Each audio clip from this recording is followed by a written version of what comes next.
우리 하나님 말씀 같이 보겠습니다.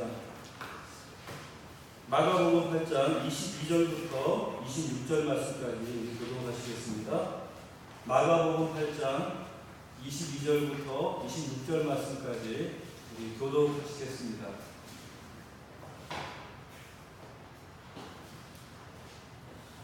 벳세다 이름에 사람들이 맹인 한 사람을 데리고 예수께 나와 손 대시기를 구하거늘 예수께서 뱀에게서 들어가시고 마을 밖으로 데리고 나가서 뱀을 주님께 대시며 그에게 안수하시고 무엇이 보이느냐 물으시니 쳐다보며 이르되 사람들이 보이나이다. 나무 같은 것들이 걸어가는 것을 보나이다 하거늘 이에 그들의 같이 안수하시되 그가 주목하여 보니 나와서 본 것을 알리기 물으시라.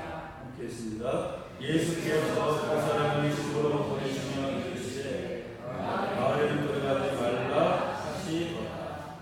아멘.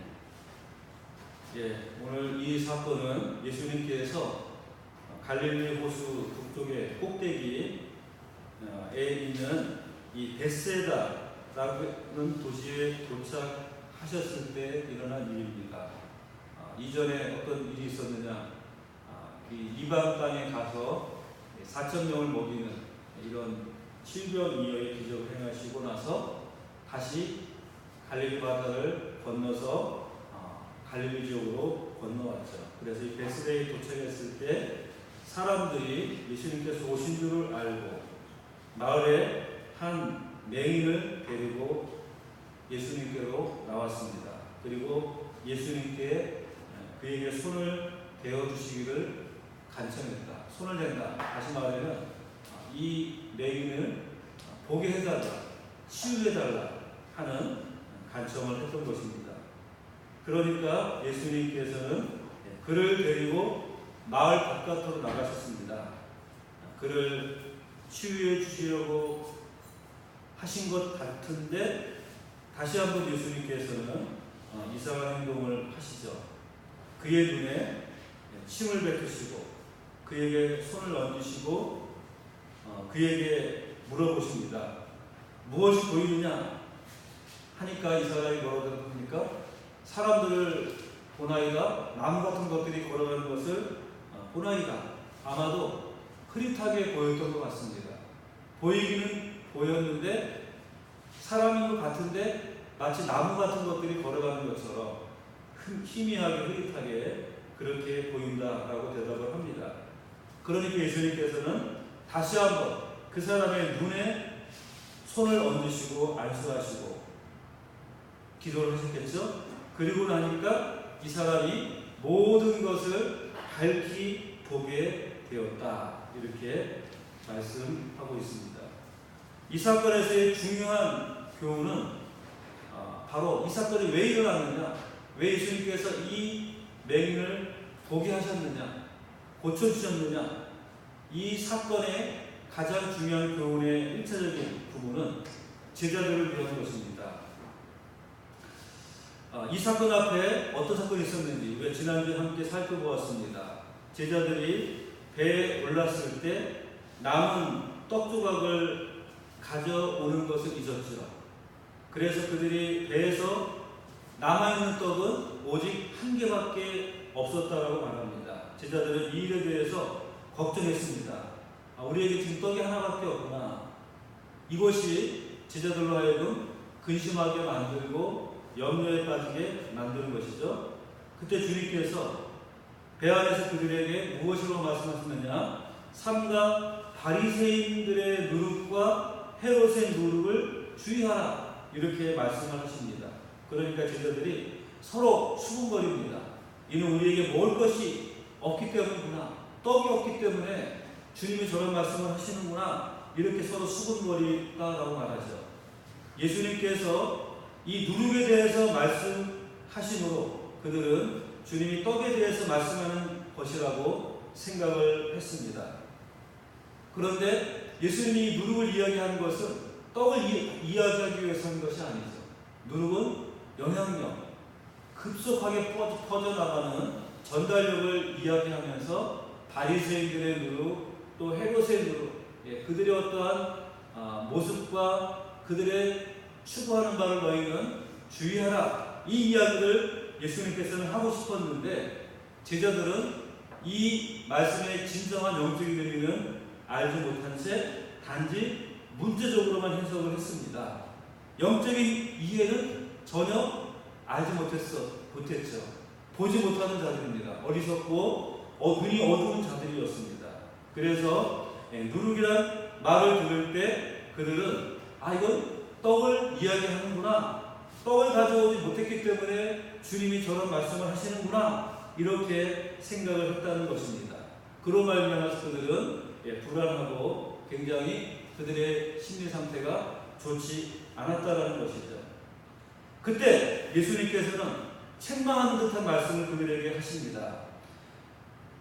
아직도 너희가 알지 못하며 깨닫지 못하느냐? 너희 마음이 이렇게 둔하냐? 내가 여기 있느니라. 무슨 말씀을 하고 있는 겁니까? 너희가 왜 이것을 떡을 가지고 연결을 하느냐? 내가 5,000명도 먹이고 4,000명도 먹이고 이렇게 사람들을 먹였는데 그것을 너희 눈으로 직접 목격하고도 아직도 너희는 이 떡을 가지고 근심하는구나, 너희들은 깨닫지 못하는구나, 이렇게 말씀을 하고 있는 것입니다. 너희가 왜 이렇게 둔하냐? 다시 말하면 제대로 깨닫지 못하고 보지 못하고 알지 못하느냐? 여기에 대해서 예수님께서는 책망을 하신 것입니다. 저는 예수님께서 제자들이 이 사건에 대한 어떤 진리를 깨닫도록 하기 위해서 지금 이 눈먼 사람을 고치셨다, 이렇게 생각을 합니다. 지금 이 맹인을 보게 하신 이 사건을 통해서 제자들에게 보여주고 있는 것이죠. 이 보지 못하는 사람이 어떻게 보게 되었느냐? 바로 주님의 능력으로 말미암아, 그를 붙들고 안수하심으로 말미암아 고침받은 것 아니냐? 바로 이러한 교훈을 제자들에게 주시기 위해서 지금 이 맹인을 보게 하시는 이 기적을 행하셨던 것입니다. 예수님께서는 이번에도 치유의 은혜를 베풀어 주시죠.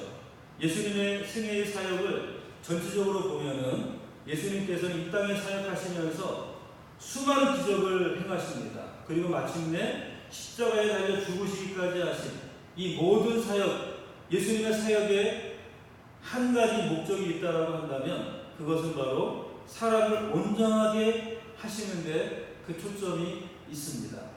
사람을 온전하게 만들기 위해서 주님은 병자를 고치시고 말씀을 전하시고 그리고 심지어는 십자가에 죽으시기까지 하신 것입니다. 왜냐하면 세상의 모든 것을 망가뜨린 주범은 바로 인간입니다.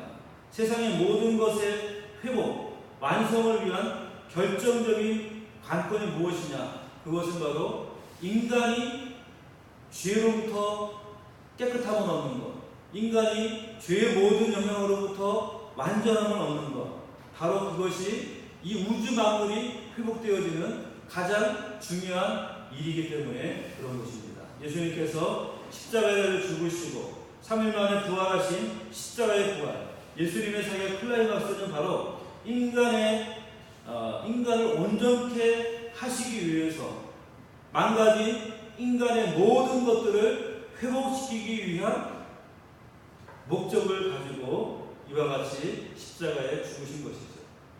인간의 모든 망가진 이 모든 것들의 가장 근원적인 뿌리가 어디에 있습니까? 바로 죄에 있는 것입니다.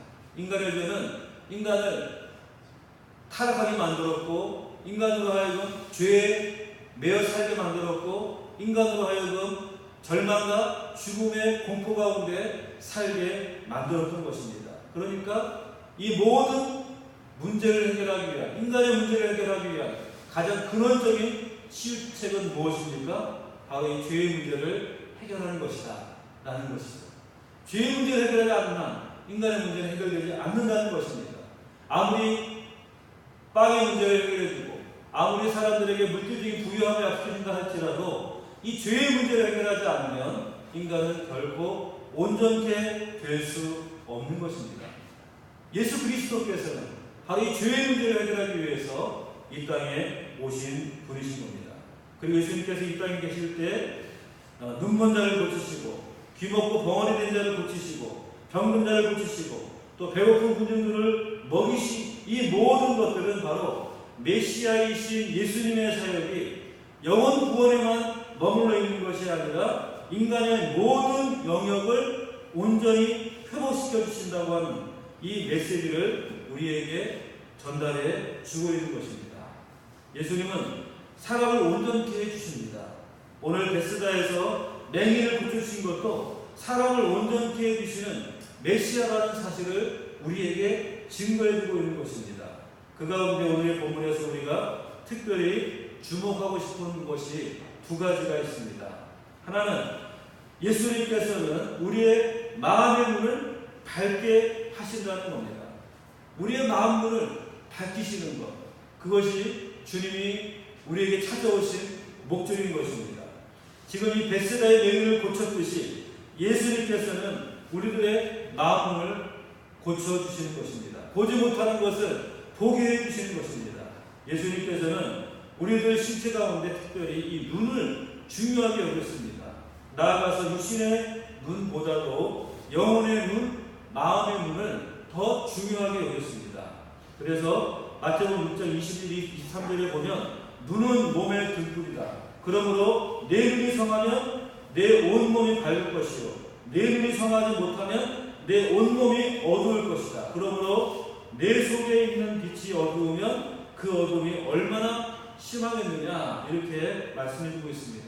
눈은 몸의 등불이죠. 우리 눈은 우리 몸을 밝히 보여주는 그런 등불과 같은 역할을 합니다. 그런데 우리의 마음의 눈, 우리 영의 눈은 무엇이냐? 그것은 바로 내 속에 있는 빛이다. 내 속에 있는 빛, 이것이 바로 우리 마음의 눈인 것입니다. 무엇이 옳은 것인지 아니면 틀린 것인지 그것을 분간할 수 있는 눈, 그것이 바로 마음의 눈이죠. 어떤 사람이 선한 사람이고 악한 사람인지 분별할 수 있는 눈, 이게 하나님의 말씀인지 아니면 세상의 지혜인지 알 수 있는 눈, 이 눈이 바로 인간의 행복과 가치의 관건인 것입니다. 우리는 진정으로 진리를 분별할 수 있는 눈을 가져야 하는 것이죠. 오늘 제자들은 예수님을 통해서 예수님이 어떤 분인가를 볼 수 있는 눈을 가져야 되는데도 불구하고 그 눈을 갖지 못했습니다. 그래서 예수님이 누룩을 얘기하니까 떡에 대해서 근심하고 걱정하는 것이죠. 그때 예수님께서 너희가 아직도 깨닫지 못하느냐? 너희 마음이 어찌 그리 둔하냐? 너희가 왜 보지 못하느냐? 이렇게 책망하고 있는 것입니다. 내가 누군지 너희가 아직도 모르느냐? 이렇게 말씀하고 있는 것이죠. 모든 문제의 근원은 인간의 타락입니다. 인간의 타락의 결정적인 요체는 바로 인간이 선악과를 따먹었기 때문에 선과 악에 대한 판정을 하나님이 내리시는 것을 거부하고 자기 중심으로 선과 악을 구분하고 판단하는 것이 바로 인간의 죄악의 본질인 것이죠. 선과 악을 누가 결정을 합니까? 인간이 아니라 하나님이 결정합니다. 하나님이 선과 악의 기준이 되시는 거죠. 그런데 그 선악의 기준을 내가 하겠다, 사람이 하겠다, 그것이 바로 인간이 가진 죄의 결과인 것입니다. 따라서 그리스도인의 회심의 요체는 무엇입니까? 내가 참 잘못 생각하고 있었다, 그걸 인정하는 것입니다. 예수를 믿는다고 하면서도 자신이 죄인이라는 사실을 인정하고 예수를 주님으로 모신다고 하면서도 많은 사람들에게 참 쉽지 않은 게 무엇이냐, 자기 생각, 자기 판단이 잘못되었다라는 것을 인정하는 겁니다. 내가 지금까지 잘못 살아왔구나, 내가 지금까지 잘못 생각해 왔구나, 이것을 인정하는 게 사실 어려운 일입니다. 그런데 진정한 회개, 진정한 회심은 무엇이냐? 바로 내가 지금까지 했던 모든 것은 잘못된 결정이고 잘못된 삶이었다라는 것을 인정하는 것이죠. 그리고 내가 이제는 하나님의 말씀대로, 하나님의 뜻대로 살겠습니다, 이렇게 주님께로 돌아가는 것, 이것이 바로 진정한 회개인 것입니다. 이런 진정한 회개가 있을 때 우리는 거듭나는 것이고 하나님의 생명을 얻는 하나님의 자녀가 될 수 있는 것이죠. 오늘 예수님께서는 그 마음에는 내 속에 있는 빛이 그렇게 중요한 것임을 분명히 말씀해 주십니다. 그러므로 오늘의 사건, 이 베스다의 맹인을 고쳐주신 예수님의 모습은 우리 모든 사람의 영혼에는 마음의 문을 치유해 주시는, 또 치유하실 수 있는 예수님의 모습을 우리에게 보여주고 있는 것입니다. 이 베스다의 맹인에게 아무것도 보지 못하고 오직 더듬거리는 것으로만 추측하고 알았던 상태에서 주님이 기도했을 때 첫 단계가 뭡니까? 희미하게나마 보이는 단계가 시작이 되는 것이죠. 그런데 여기에 머물러서는 안 됩니다. 주님은 다시 한번 그를 위해서 안수기도 했을 때 비로소 밝히 볼 수 있게 되었다라고 말씀해 주시는 것입니다. 이처럼 예수님께서는 우리들의 마음의 문, 영혼의 문도 완전히 깜깜한 상태에서 깨어나게 하시고 희미하게나마 보게 하시고, 그리고 마침내는 확실하게 똑바로 분별할 수 있게 우리의 영적인 눈을 뜨게 해 주시는 것입니다. 처음에는 저게 사람인지 저게 나무인지 분별할 수 없습니다. 모든 사람의 시력을 주님이 좋게 한다든지 모든 맹인의 눈을 주님이 고쳐주시는 것, 이것이 예수님의 사역이 아니죠.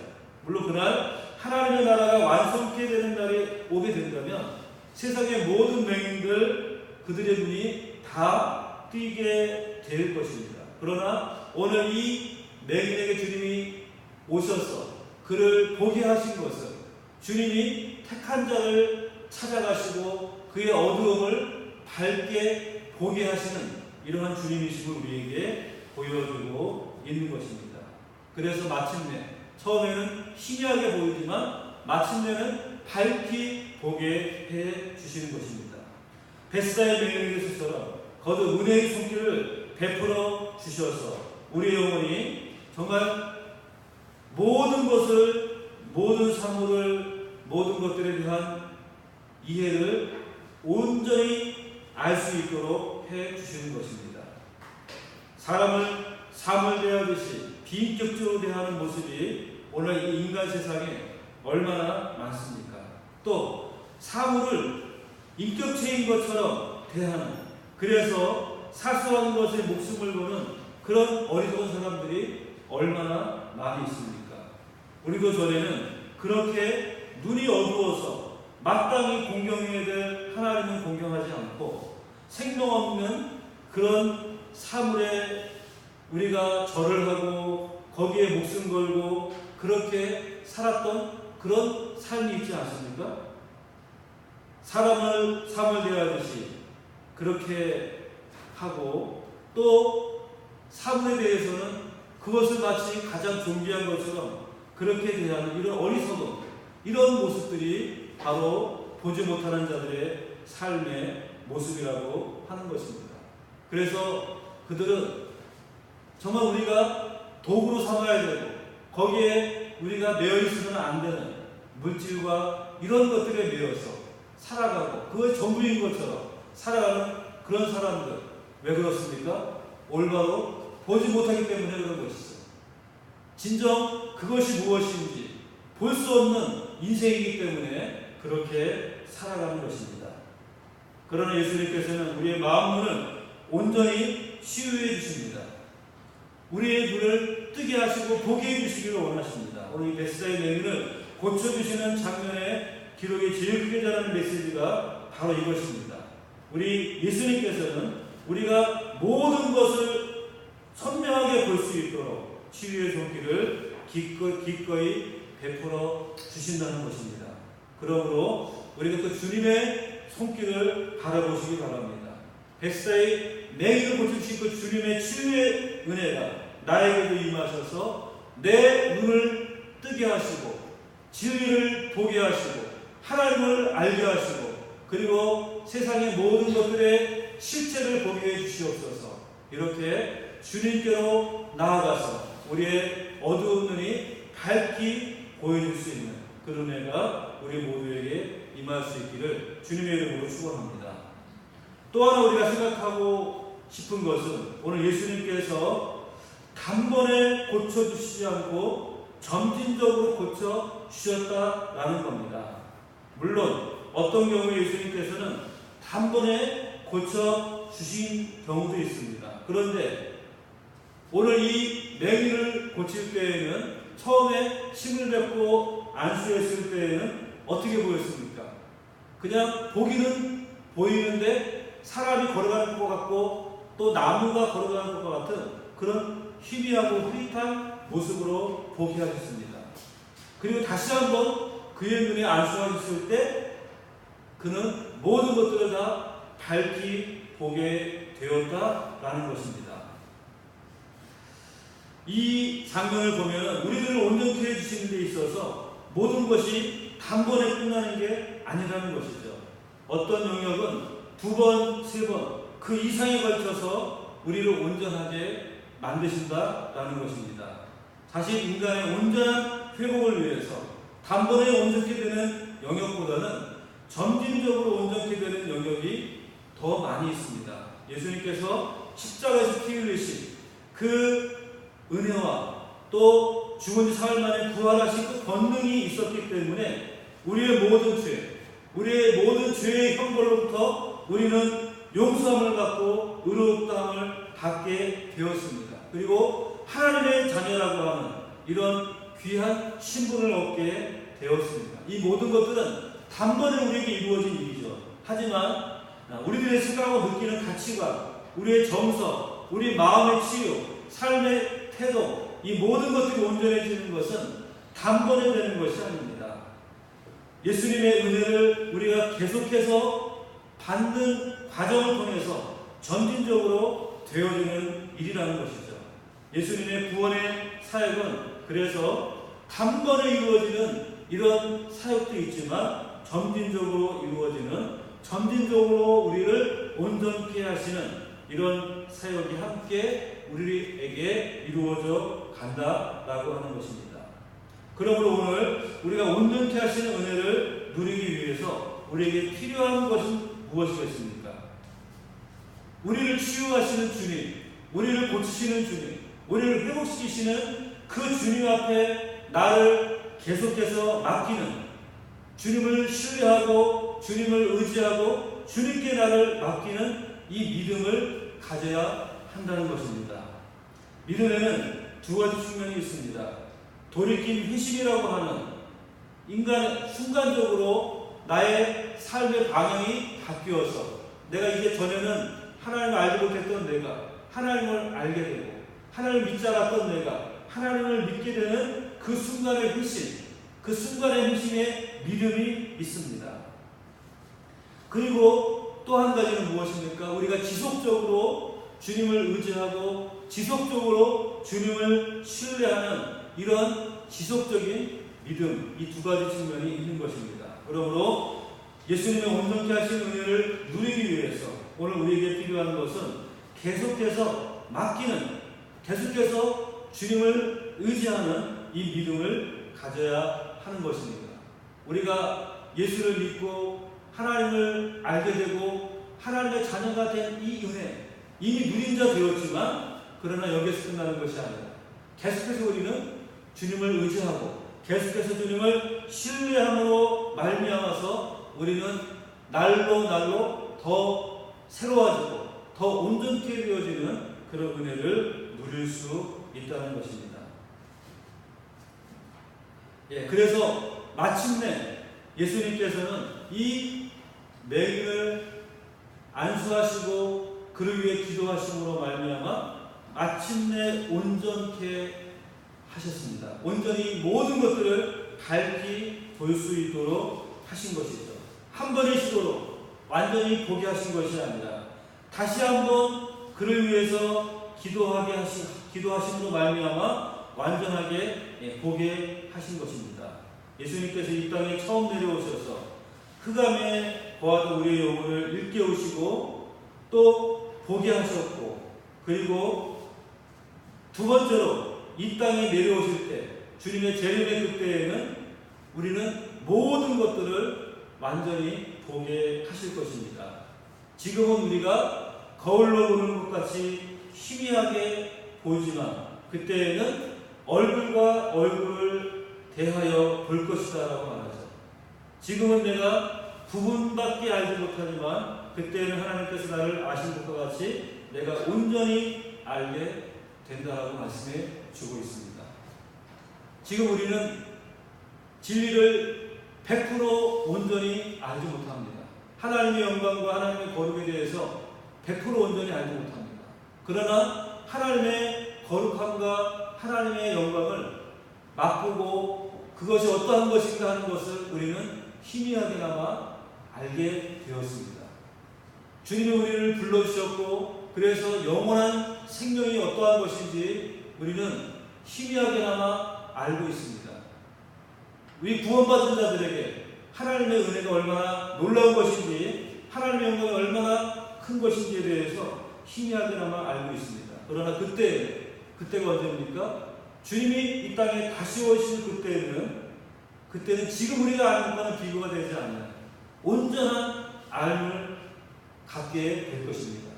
우리가 지금 보는 것과는 비교할 수 없는 완전한 진리를 우리는 보게 될 것입니다. 주의 영광을 마치 얼굴과 얼굴을 대하여 보는 것 같이 볼 것이다라고 말씀해 주고 있는 것이죠. 그래서 우리는 그날을 소망하고 그날을 바라보는 겁니다. 우리의 구원은 지금 이미 구원받았지만 그러나 아직 온전히 이루어진 구원은 아니죠. 이제 온전히 이루어진 그 구원의 날은 놀라운 영광과 거룩함 가운데 우리는 맞이하게 될 것입니다. 그날을 우리가 소망하며 우리를 고치시고 우리를 치유하시는 그 예수님의 손길을 온전히 의지할 수 있기를 바랍니다. 그렇다면 오늘날 예수님께 나아가는 예수님의 손길에 의탁하는 것은 구체적으로 무엇이 됐습니까? 예수님께 나를 맡긴다는 것은 어떤 것이겠습니까? 오늘 예수님께 나아간다는 것에 대해서 우리가 피상적으로만 생각한다면 예배의 자리에 나오는 것도 우리가 주님 앞에 나아가는 것이다 라고 말할 수 있을 것입니다. 또 우리가 하나님 앞에 기도하는 것 이것도 역시 우리가 주님 앞에 나아가는 것일 수 있습니다. 그런데 우리가 주님 앞에 나아가는 것, 주님 앞에 내 자신을 의탁하는 이 모든 것은 무엇입니까? 날마다 순간마다 주님을 의지하는 것입니다.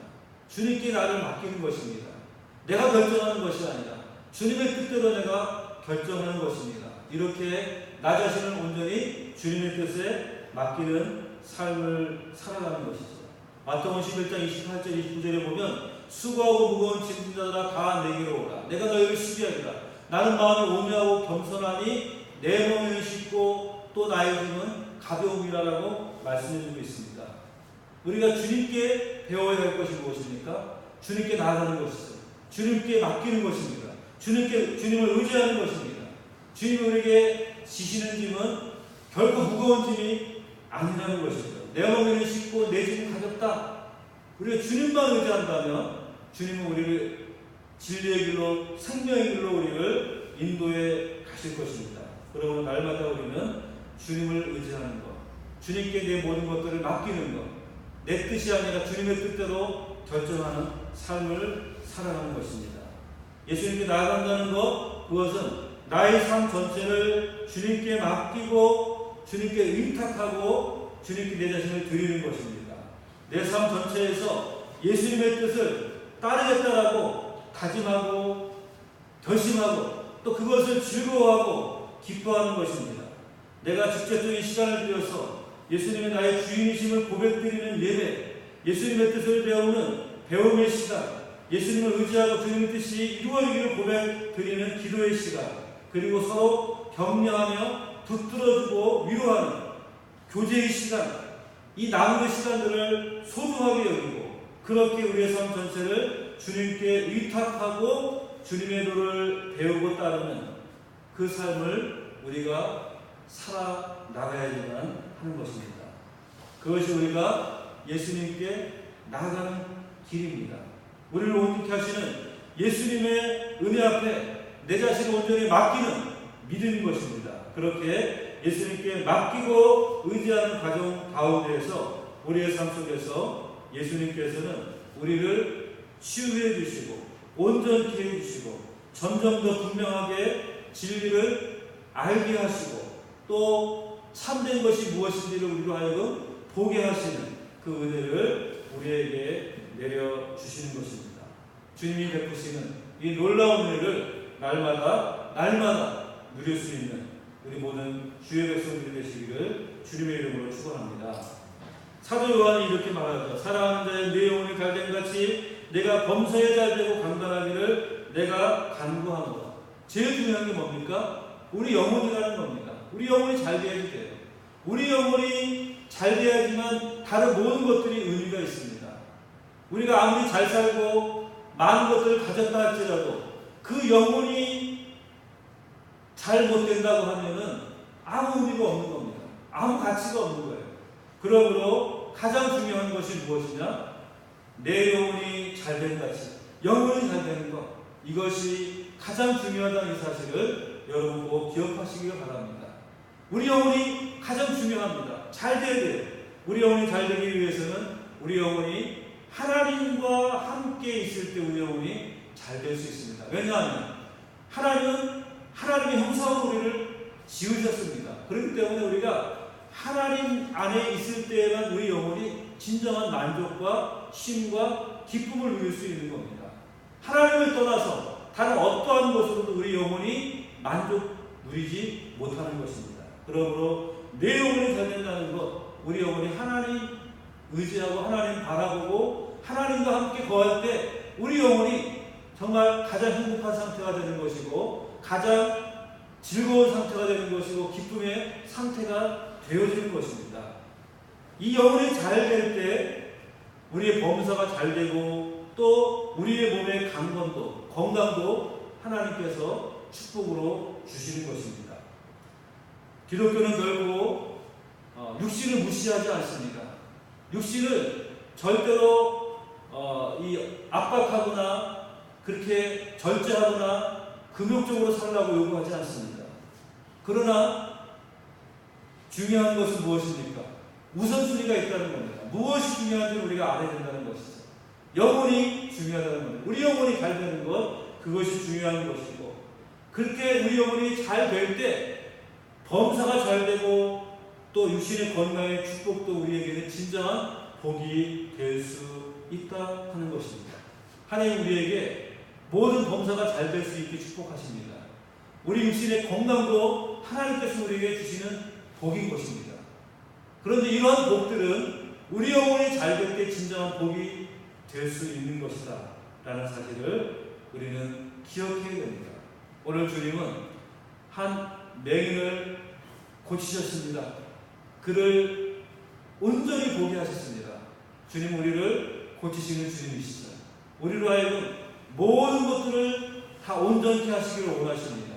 우리 영혼을 온전케 하시고 우리 육신을 온전케 하시고 우리의 모든 마음과 우리의 모든 행동과 우리의 모든 삶을 온전케 하기를 원하시는 주님이신 것입니다. 그 주님께 우리가 온전히 나아가시고 주님께 모든 것 맡기시고 주님을 바라보시고 의지하는 그러한 삶을 살아갈 수 있기를 바랍니다. 그럴 때 우리 주님께서 우리를 친히 어루만지시고 찾아오셔서 안수하시고 안전하시고 어떻게든지 간에 우리를 변화시키셔서 온전케 해주시는 그런 놀라운 은혜를 베풀어 주실 것입니다. 이 은혜를 우리가 바라보면서 정말 주님 앞에 나아가서 나의 모든 잘못된 것들, 나의 모든 보지 못하는 것들, 나의 모든 불완전한 것들 주님께 맡깁니다. 주님 나를 온전케 해주시고 주님 나를 치유해 주시고 주님 나를 회복시켜 주시기를 간절히 소망하면서 이 시간 주님 앞에 나아가시는 주의 백성들 다 되시기를 주님의 이름으로 축원합니다. 기도하겠습니다. 살아계신 아버지 하나님 주님의 은혜를 감사합니다. 오늘 이 시간 우리가 주님께 나아갑니다. 우리 주님께서 한 맹인을 고치시는데 그를 위해서 침을 뱉고 눈에 침을 뱉고 안수하시고 그래서 그가 보게 되었지만 희미하게 보았을 때 다시 한번 그를 위해서 안수하심으로 온전히 보게 하신 그 주님. 주님께서 우리를 또 이처럼 온전히 회복시키시고 온전히 치유하기를 원하시는 주님이신 줄 믿습니다. 우리를 고칠 수 있는 주님 앞에 나가게 인도해 주시고 그 주님을 바라보며 의지할 수 있는 마음 주시옵소서. 주님께서 나를 꼭 온전히 해주신다, 회복시킨다는 이런 믿음을 가지고 살아갈 수 있도록 인도해 주시옵소서. 오직 주님께 내 모든 삶을 맡기고 내 모든 삶을 의탁하는 사랑하는 하나님의 자녀들이 다 될 수 있도록 은혜 베풀어 주시옵소서. 예수님의 이름으로 기도드리옵나이다. 아멘.